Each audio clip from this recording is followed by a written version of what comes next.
손흥민이 에버튼전에서 터뜨린 두 골이 영국 축구계에서 뜨거운 반응을 얻고 있습니다.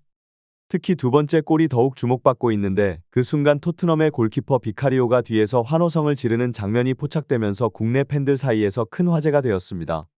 많은 팬들이 이탈리아 출신의 골키퍼가 자신의 감정을 솔직하게 드러내는 모습에 호감을 표시했으며 팀이 승리와 함께 클린시트까지 기록한 것에 그의 기쁨이 두 배가 되었을 것이라고 이야기했습니다. 일부 축구 전문가들은 비카리오의 환호에 주목하면서 그가 손흥민의 두 번째 골에 숨겨진 세 가지의 중요한 트릭을 정확하게 파악했기 때문에 그렇게 흥분한 것이라고 분석했습니다. 이러한 분석이 나오면서 손흥민의 골은 단순한 득점이 아닌 치밀한 기술이 돋보인 장면으로 평가받고 있습니다. 이 전문가들은 손흥민이 보여준 트릭이 마치 비현실적일 정도로 완벽했다고 언급하며 팬들에게 그 트릭이 도대체 어떤 것이었는지 궁금증을 자아내게 만들었습니다. 손흥민의 두 번째 골이 영국 축구계에서 큰 반향을 일으키고 있습니다. 다수의 매체들이 그의 골을 불가능한 상황에서 만들어낸 충격적인 마무리라고 극찬하고 있는 상황인데요. 당시 후반 80분경 에버튼이 0-3으로 뒤지고 있어 수비 라인을 대폭 끌어올리며 반격을 시도하고 있었습니다. 이때 토트넘의 반더 벤이 상대의 침투 패스를 차단한 뒤 약 80m를 질주하며 손흥민에게 패스를 연결했습니다. 손흥민은 이를 받아 냉정하게 픽포드 골키퍼의 다리 사이로 공을 밀어넣으며 스코어를 4-0으로 만들었고 에버튼의 반격 의지를 완전히 꺾어버렸습니다. 이 장면에 대해 영국 현지 축구 전문가들은 손흥민의 마무리 능력을 극찬했습니다. 특히 BBC의 매치 오브 더 데이에 출연한 앨런 시어러는 거의 각도가 없는 상태에서 픽포드의 다리 사이로 공을 찼다. 정말 환상적인 마무리였다. 며 손흥민의 기술을 높이 평가했습니다. 또한 프리미어 리그 공식 채널의 익스트라 라이브에 출연한 팀 셰리우드 역시 손흥민이 왜 세계 최고의 피니셔인지 단적으로 보여주는 장면이다. 그에게 그런 찬스를 허용하면 반드시 골을 허용하게 된다. 고 말하며 그의 뛰어난 득점 능력을 강조했습니다. 손흥민의 에버튼전 두 번째 골이 전문가들 사이에서 큰 화제를 모은 가운데 일부 전문가들은 해당 슈팅이 매우 어려운 상황에서 시도된 것이며 만약 골이 들어가지 않았더라도 누구도 비난할 수 없을 정도로 난이도가 높았다고 평가했습니다. 이들은 손흥민이 경기 후 자신의 플레이를 철저히 분석하는 선수라는 점을 강조했습니다. 그는 경기마다 자신이 잘한 점과 부족했던 부분을 면밀히 검토하는 것으로 유명하죠. 특히 지난 시즌 맨체스터 시티와의 경기에서 손흥민이 보여준 태도는 인상적이었습니다. 그 경기는 토트넘이 리그 4위를 노리기 위해 반드시 이겨야 했고 맨시티 역시 우승 경쟁을 위해 승리가 절실한 상황이었기에 영국 현지 매체들의 뜨거운 관심을 받았습니다.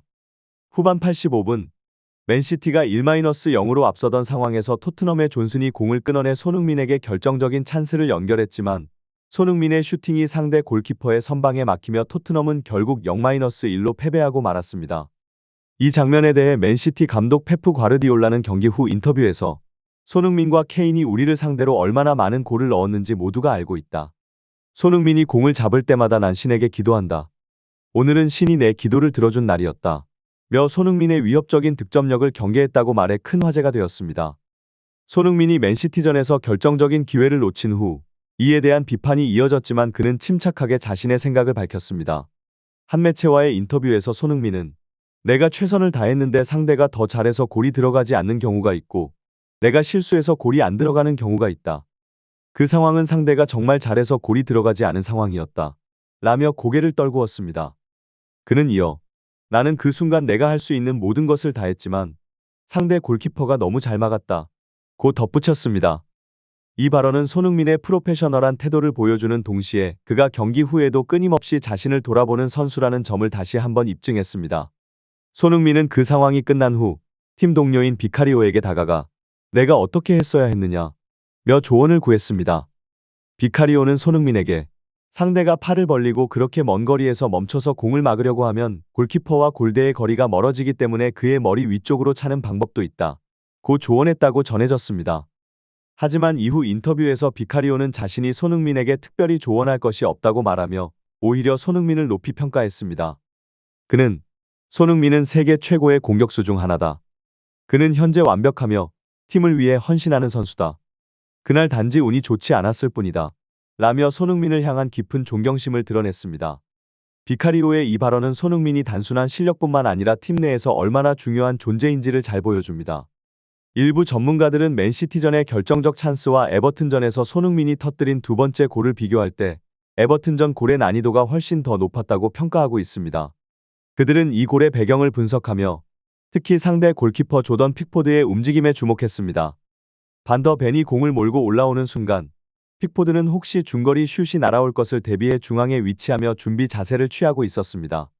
하지만 반더 벤은 완벽하게 노마크 상태에 있던 손흥민에게 공을 패스했고 이 순간 픽포드는 재빠르게 손흥민을 막기 위해 왼쪽으로 급히 이동했습니다. 이때 손흥민이 첫 번째 트릭을 사용했는데 이 트릭 덕분에 픽포드의 신체 밸런스가 완전히 무너졌습니다. 객관적으로 보면 이 순간 손흥민은 논스톱으로 오른발 슈팅을 시도해야 할 타이밍이었습니다. 실제로 픽포드의 자세를 보면 손흥민이 슈팅을 할 것이라 예상하고 이를 막기 위한 준비 동작을 취한 것을 알 수 있습니다. 그러나 손흥민은 이 예상을 뒤엎는 트릭을 사용해 픽포드의 밸런스를 무너뜨리고 결정적인 골을 만들어냈습니다. 손흥민이 에버튼전에서 두 번째 골을 넣는 과정에서 보여준 트릭은 그야말로 완벽한 심리전이었습니다.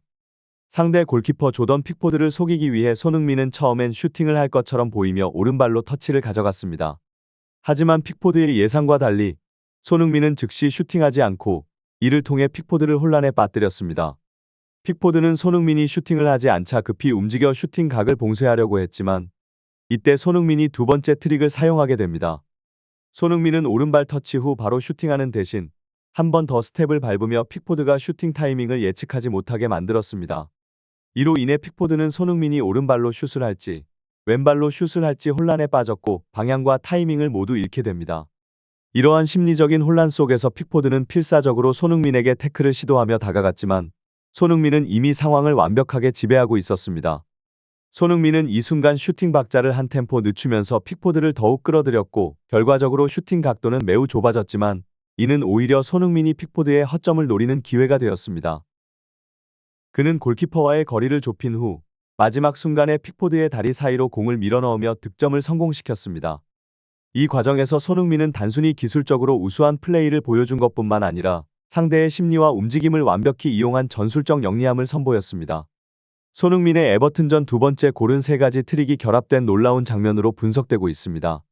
경기 후 손흥민은 이 골 상황에 대해 보통 그 상황에서는 골키퍼들이 공을 막기 위해 뛰어나오기 때문에 들어갈 수 있는 공간은 다리 사이밖에 없다 며 의도적으로 다리 사이를 겨냥했다고 밝혔습니다. 이는 전문가들이 그의 골에 대해 내린 분석이 매우 설득력 있다는 것을 입증해 주었습니다. 전문가들은 이 세 가지 트릭을 경기 중 순간적으로 적용한다는 것이 결코 쉬운 일이 아니라고 강조했습니다. 픽포드의 움직임을 면밀히 관찰하면서 슈팅 타이밍을 조절하고 일부러 스텝을 밟아 상대를 유인한 뒤 마지막 순간 다리 사이로 공을 찬다는 것은 고도의 집중력과 기술이 필요하기 때문입니다. 손흥민은 이 모든 것을 경기 중 한순간에 계획하고 실행에 옮겼습니다. 또한 손흥민의 뛰어난 경기력을 뒷받침하는 요소로는 그의 꾸준함, 성실함, 그리고 실수에 대한 솔직함이 있습니다.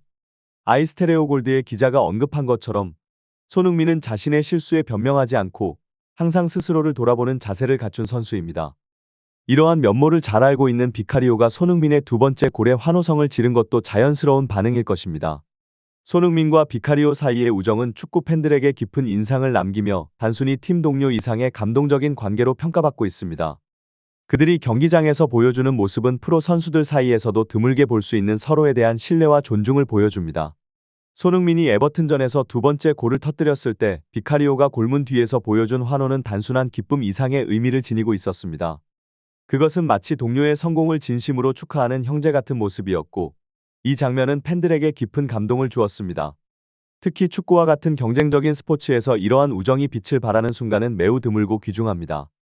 경기 후 손흥민이 밝힌 것처럼 그와 비카리오 사이의 대화는 서로의 플레이에 대한 존중과 배움의 자세를 보여줍니다. 손흥민은 자신의 골이 어떻게 만들어졌는지를 설명하면서도 그 과정에서 동료의 도움과 조언이 얼마나 중요한 역할을 했는지를 인정했습니다.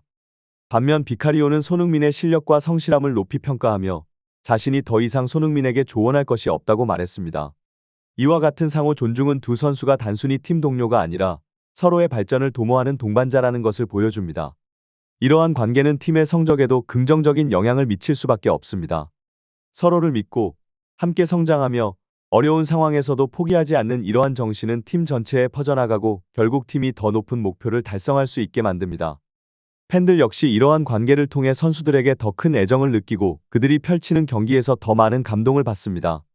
손흥민과 비카리오의 우정은 단순히 축구 경기장에서의 승패를 넘어 인간적인 교감과 스포츠의 가치를 상징하는 모습으로 팬들에게 깊은 인상을 남겼습니다.